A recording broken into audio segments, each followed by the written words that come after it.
Hi, welcome back, folks. As always, I'm your host, Mr. Update. Now, let's get to the show.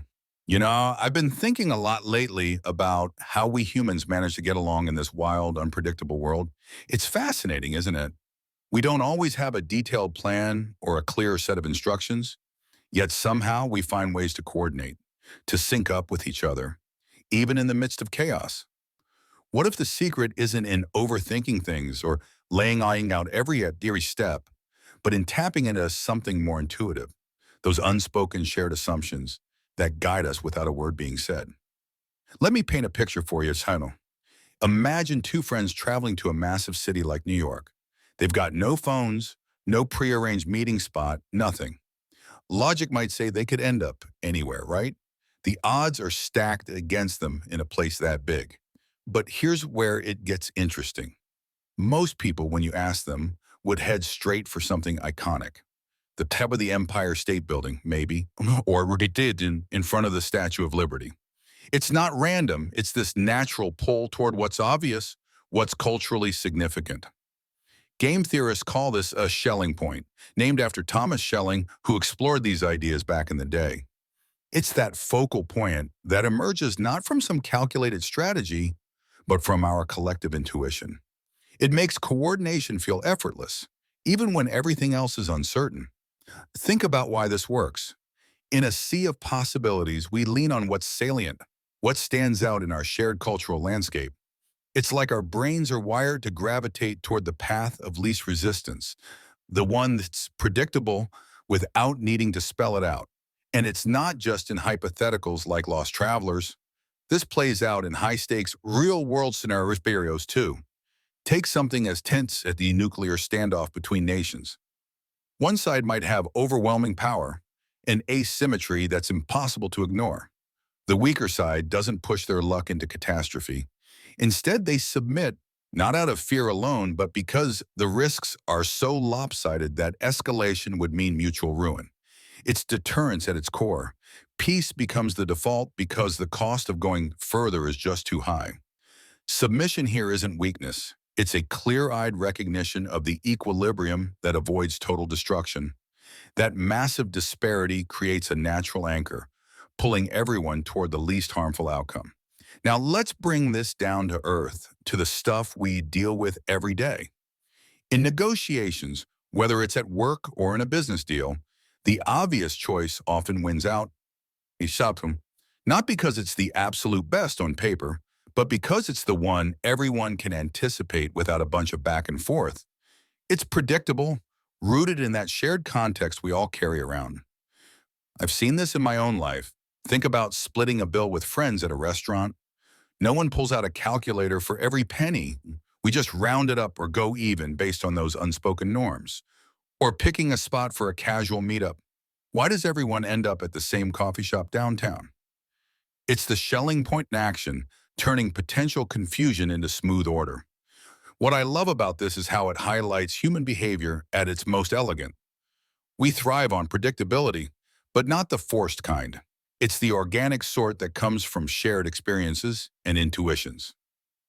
In our personal networks, these unspoken rules guide so much, from how we decide on group activities to how we navigate little conflicts. Embracing these points gives us a kind of freedom in our actions. It allows individuals to align without someone dictating from on high. It's voluntary, efficient, and it respects that we're all navigating our own paths while still finding ways to connect. Shifting gears a bit, let's talk about relationships, because if coordination is key in crowds or crises, it's absolutely vital in something as intimate as a partnership or a marriage. We can model these as games, not in a cold competitive way, but to uncover the underlying logic. Imagine the payoffs. On one side, acting selfishly might give you a short-term win, but if both people do that all the time, everything falls apart. On the other hand, pure collaboration sounds ideal, but it leaves room for exploitation if one person takes advantage. Game theory steps in here and shows us that the stable spot isn't always pure strategy. It's often a mixed one. You cooperate most of the time, but throw in a bit of self-interest to keep things balanced. Maybe it's 70% teamwork and 30% looking out for number one.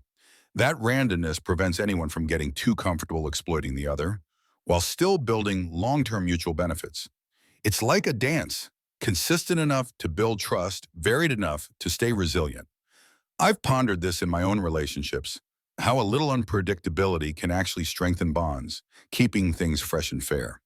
This isn't just theoretical musing, it's something we can experiment with in practical ways. Picture designing a study around social platforms where users face choices.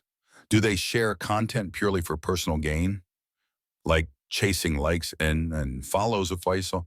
Or do they contribute to the communal good, building something valuable for everyone?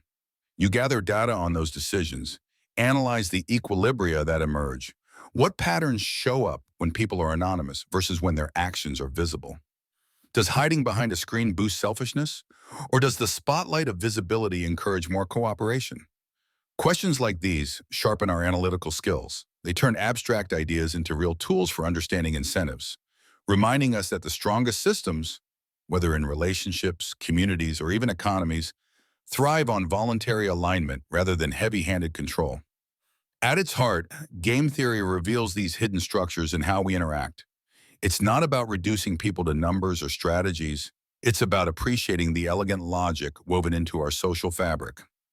By internalizing concepts like Schelling points in these balanced, mixed approaches, what some might call conducibles for conducive equilibria, we gain more than knowledge. We gain agency. We can anticipate outcomes better, avoid needless conflicts, and build partnerships that last. It's about navigating life's games with foresight and a touch of grace, seeing the beauty in how we naturally find order amid uncertainty. Let me expand on that everyday relevance a bit more because I think this ties into so many decisions we make without even realizing it. Take traffic, for example. Driving in a busy city, there's no central authority telling you exactly when to merge or yield. But we all follow these implicit rules. The zipper merge or giving way at a four-way stop based on who got there first. It's a Schelling point on wheels. Everyone predicts the obvious flow, and it keeps things moving without total gridlock. Disrupt that shared intuition, and chaos ensues. But when it works, it's a quiet testament to human coordination at its best. Or consider entrepreneurship and markets. Someone starts a business, not with a guarantee of success, but betting on those focal points where demand meets supply. The obvious product, the one that fills a gap everyone can see, often succeeds because customers gravitate there naturally. It's not always the most innovative idea, it's the one that's predictable and salient. This fosters innovation without mandates, letting individuals pursue their visions while aligning with what others value. In families too, think about holiday gatherings. No one sends out a formal agenda, but everyone knows to show up at grandma's house around noon, bring a dish, and steer clear of certain topics to keep the peace. Those unspoken norms create harmony, respecting each person's autonomy while weaving us together. Diving deeper into the relationship angle, that mixed strategy idea really resonates. Suppose you're in a long-term partnership. If you're always the one compromising, resentment builds. But if you occasionally stand your ground, politely, of course, it signals boundaries and keeps the dynamic healthy. Game theory suggests calculating that optimal mix. Cooperate enough to nurture the bond, but assert yourself just enough to deter freeloading. It's not manipulative. It's strategic wisdom, drawn from observing how incentives shape behavior. And those experiments I mentioned, they're accessible to anyone curious. You could even try a small-scale version in your own circle. Set up a group chat challenge. Everyone decides whether to contribute ideas for a shared project or hold back for personal time. Track what happens. Does more visibility lead to better cooperation? It's a low-stakes way to see game theory in action, building insights that apply to bigger arenas like workplaces or communities. What strikes me most is the reverence this inspires for the universe's underlying order.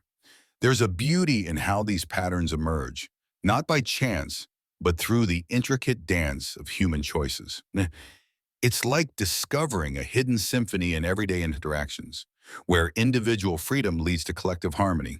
We don't need overseers. We have intuition, context, and the pull of the obvious. Or reflecting on nuclear deterrence again, it's a stark reminder of stakes. In those moments, the shelling point isn't glory or conquest, it's survival. The asymmetry forces clarity. Better to de-escalate than risk everything. Applied personally, it means picking battles wisely, knowing when submission to a greater equilibrium preserves what matters most. In essence, these ideas equip us to live with more intention. They encourage curiosity about why we do what we do, fostering personal responsibility in our choices. Whether in fleeting encounters or lifelong commitments, recognizing these focal points, balanced strategies turns ambiguity into opportunity. I've rambled on enough, but I hope this sparks some thoughts for you. It's all about seeing the logic in our coordination, appreciating how it enhances our lives without fanfare. Well, folks, that's it. Thank you for listening. If you enjoyed the show, please remember to like and subscribe. I hope to see you next time.